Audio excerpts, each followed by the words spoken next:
कभी कभी जिंदगी में सब कुछ होते हुए भी मन के भीतर एक अदृश्य डर या एक अजनबी शंका पलने लगती है। और एक दिन वही शंका धीरे धीरे हमारे सुख, हमारे विश्वास और हमारे प्रेम सबको निगल जाती है। हमारी आज की कहानी भी कुछ इसी तरह की है। हमारी आज की कहानी है अनिष्ट शंका, लेखक मुंशी प्रेमचंद। तो आइए कहानियों के इस सफ़र में सुनते हैं इस कहानी को। चांदनी रात, समीर के सुखद झोंके, सुरम्य उद्यान। कुंवर अमरनाथ अपने विस्तृत छत पर लेटे हुए मनोरमा से कह रहे थे, तुम घबराओ नहीं, मैं जल्दी आऊँगा। मनोरमा ने उनकी ओर कातर नेत्रों से देखकर कहा, मुझे क्यों नहीं लेते चलते? अमरनाथ, तुम्हें वहाँ कष्ट होगा। मैं कभी यहाँ रहूँगा, कभी वहाँ। सारे दिन मारा मारा फिरूँगा। पहाड़ी देश है, जंगल और बीहड़ के सिवा बस्ती का कोसों पता नहीं। उन पर भयंकर पशुओं का भय। तुमसे यह तकलीफ ना सही जाएगी। मनोरमा, तुम भी तो इन तकलीफ़ों के आदी नहीं हो। अमरनाथ, मैं पुरुष हूँ, आवश्यकता पड़ने पे सभी तकलीफ़ों का सामना कर सकता हूँ। मनोरमा गर्व से, मैं भी स्त्री हूँ, आवश्यकता पड़ने पर आग में कूद सकती हूँ। स्त्रियों की कोमलता पुरुषों की काव्य कल्पना है। उनमें शारीरिक सामर्थ्य चाहे न हो, उनमें यह धैर्य और साहस है जिस पर काल की दुश्चिंताओं का जरा भी असर नहीं होता। अमरनाथ ने मनोरमा को श्रद्धामय दृष्टि से देखा और बोले, यह मैं जानता हूँ, लेकिन जिस कल्पना को हम चिरकाल के प्रत्यक्ष समझते आए हैं वह एक क्षण में नहीं मिट सकती। तुम्हारी तकलीफ मुझसे न देखी जाएगी, मुझे दुख होगा। देखो, इस समय चांदनी में कितनी बहार है। मनोरमा, मुझे बहलाओ मत, मैं हट नहीं करती, लेकिन यहाँ मेरा जीवन अपार हो जाएगा। मेरे हृदय की दशा विचित्र है। तुम्हें अपने सामने ना देखकर मेरे मन में तरह तरह की शंकाएं होती हैं कि कहीं चोट ना लग गई हो। शिकार खेलने जाते हो तो डरती हूँ, कहीं घोड़े ने शरारत ना कर दी हो। मुझे अनिष्ट का भय सदैव सताता रहता है। अमरनाथ, लेकिन मैं तो विलास का भक्त हूँ। मुझ पर इतना अनुराग करके तुम अपने ऊपर अन्याय करती हो।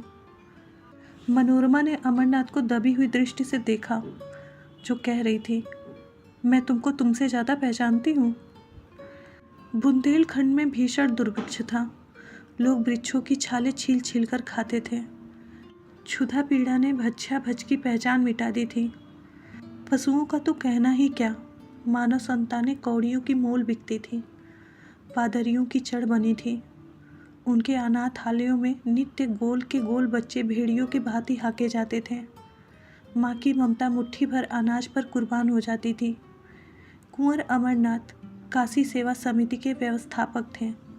समाचार पत्रों में यह रोमांचकारी समाचार पत्र देखते तो तड़प उठते। समिति के कई नवयुवक को साथ लेकर बुंदेलखंड जा पहुँचे थे। मनोरमा को वचन दिया कि प्रतिदिन पत्र लिखेंगे और यथासंभव जल्द ही लौट आएंगे। एक सप्ताह तक तो उन्होंने अपना वचन पालन किया, लेकिन सने शने पत्रों में विलंब होने लगा। अक्सर इलाके डाकघर से बहुत दूर पड़ते थे। यहाँ से नित्य प्रति पत्र भेजने का प्रबंध करना दुस्साध्य था। मनोरमा वियोग दुख से विकल रहने लगी। वह अव्यवस्थित दशा में उदास बैठी रहती, कभी नीचे आती, कभी ऊपर जाती, कभी बाग में बैठती। जब तक पत्र ना आ जाता वह इसी भांति व्यग्र रहती। पत्र मिलते ही सूखे धान में पानी पड़ जाता था। लेकिन जब पत्रों के आने में देर होने लगी तो उसका वियोग विकल हृदय अधीर हो गया। बार बार पछताती कि मैं नाहक उनके कहने में आ गई, मुझे उनके साथ जाना चाहिए था। उसे किताबों से प्रेम था, पर अब उसकी ओर ताकने का भी जी नहीं चाहता। विनोद की वस्तु से उसे अरुचि सी हो गई थी। इस प्रकार 1 महीना गुजर गया। एक दिन उसने स्वप्न देखा कि अमरनाथ द्वार पर नंगे सिर नंगे पैर खड़े रो रहे हैं। वह घबराकर उठ बैठी और उग्र अवस्था में दौड़ी द्वार तक आई। यहाँ का सन्नाटा देखकर उसे होश आ गया। उसी दम उसने मुनीम को जगाया और कुंवर साहब के नाम तार भेजा, किंतु जवाब न आया। सारा दिन गुजर गया मगर कोई जवाब नहीं। दूसरी रात भी गुजरी, लेकिन जवाब का पता न था। मनोरमा निर्जल निराहार मूर्छित दशा में अपने कमरे में पड़ी रहती। जिसे देखती उसी से पूछती, जवाब आया? कोई द्वार से आवाज़ देता तो दौड़ी हुई जाती और पूछती, कुछ जवाब आया? उसके मन में विविध शंकाएं उठी। लौड़ियों से स्वप्न का आशय पूछती। स्वप्न के कारण और विवेचना पे कई ग्रंथ पढ़ डाले, पर कुछ रहस्य न खुला। लौड़ियाँ उसे दिलासा देने के लिए कहती, कुंवर जी कुशल से हैं। स्वप्न में किसी को नंगे देखते हैं तो समझो वह घोड़े पर सवार है, घबराने की कोई बात नहीं है। लेकिन रमा को उनके बात का तस्कीन नहीं होता। उसने तार के जवाब की रट लगा रखी हुई थी। यहाँ तक कि 4 दिन गुजर गए। किसी मोहल्ले में मदारी का आ जाना बाल वृंद के लिए एक महत्व की बात थी। उसके डमरू की आवाज़, खोचे वाले की क्षुधावर्धक ध्वनि भी कहीं अधिक आकर्षण होती थी। इसी प्रकार मोहल्ले में किसी ज्योतिषी का आ जाना मार्के की बात थी। एक क्षण में इसकी खबर घर घर फैल जाती है। सास अपनी बहू के लिए आ पहुँचती, माता अपने भाग्यहीन कन्या को लेकर आ जाती।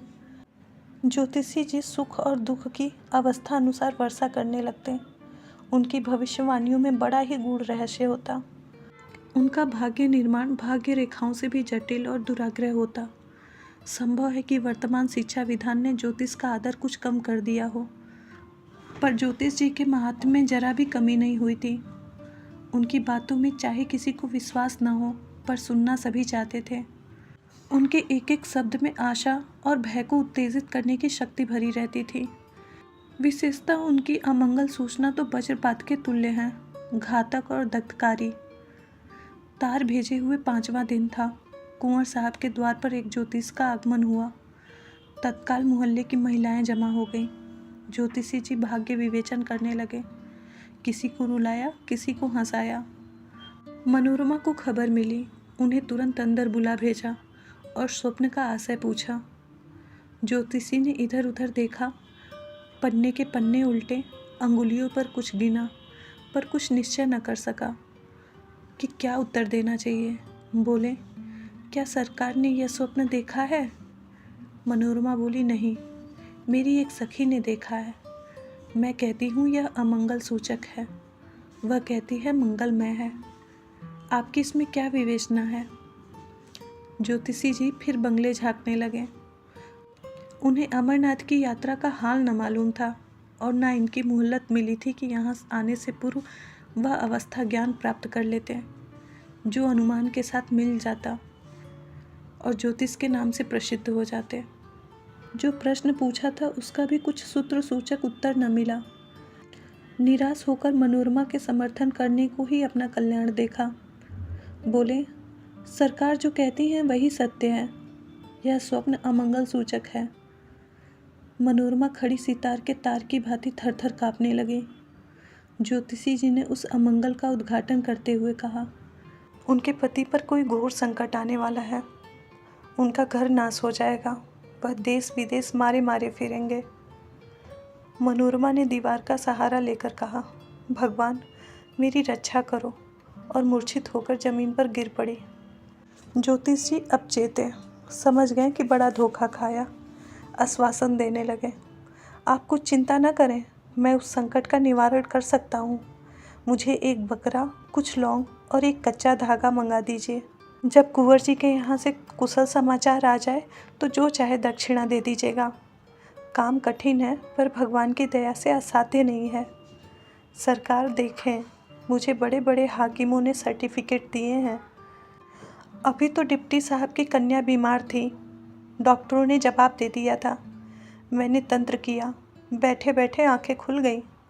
कल की ही बात है, सेठ चंद्रूलाल के यहाँ रोकड़ की एक थैली उड़ गई। कुछ पता न चलता था। मैंने सगुन विचारा और बात की बात में चोर पकड़ लिया। उसके मुनीम का काम था। थैली ज्यों की त्यों निकल आई। ज्योतिष जी तो अपनी सिद्धियों की सराहना कर रहे थे और मनोरमा अचेत पड़ी हुई थी। अकस्मात उठकर बैठी, मुनीम को बुलाकर कहा, यात्रा की तैयारी करो, मैं शाम की गाड़ी से बुंदेलखंड जाऊंगी। मनोरमा ने स्टेशन पर आकर अमरनाथ को तार दिया, मैं आ रही हूँ। उनके अंतिम पत्र से ज्ञात हुआ था कि वह कबरई में है। कबरई का टिकट लिया, लेकिन कई दिनों से जागरण हो रही थी। गाड़ी पर बैठते ही नींद आ गई और नींद आते ही अनिष्ट की शंका ने एक भीषण स्वप्न का रूप धारण कर लिया। उसने देखा सामने एक अगम सागर है, उसमें एक टूटी हुई नौका हलोरे खाती हुई बहती चली जा रही है। उस पर ना कोई मल्हार है, ना कोई पाल, ना कोई डांडे। तरंगे उसे कभी उधर ले जाती हैं, कभी इधर, कभी नीचे। सहसा उस पर एक मनुष्य दृष्टिगोचर हुआ। यह अमरनाथ थे, नंगे सिर, नंगे पैर, आंखों में आंसू बहाते हुए। मनोरमा थर थर काँप रही थी। जान पड़ता था कि नौका अब डूबी और कब डूबी। उसने जोर से चीख मारी और जाग पड़ी। शरीर पसीने से तर था, छाती धड़क रही थी। वह तुरंत उठकर बैठी, हाथ मुंह धोया। इसका इरादा किया कि अब न सोऊंगी। हाँ, कितना भयावह दृश्य था। परमपिता, अब तुम्हारा ही भरोसा है, उनकी रक्षा करना। उसने खिड़की से सिर निकाल कर देखा। आकाश पर तारागण दौड़ रहे थे। घड़ी देखी 12 बज रहे थे। उसको आश्चर्य हुआ कि मैं इतनी देर तक सोई। अभी तो एक झपकी भी न पूरी हो पाई थी। उसने एक पुस्तक उठा ली और विचारों को एकाग्र करके पढ़ने लगी। इतने में प्रयाग आ पहुंचा। गाड़ी बदली। उसने फिर किताब खोली और उच्च स्वरों में पढ़ने लगी। लेकिन कई दिनों की जगी हुई आंखें इच्छा के अधीन नहीं होती। बैठे बैठे झपकियां लेने लगी। आंखें बंद हो गईं और एक दूसरा दृश्य सामने उपस्थित हो गया। उसने देखा, आकाश से मिला हुआ एक पर्वत शिखर है। उसके ऊपर के वृक्ष छोटे छोटे पौधे के सदृश दिखाई देते हैं। श्याम वर्ण घटाएं छाई हुई हैं। बिजली इतने जोर से कड़कती है कि कान के पर्दे फट जाते हैं।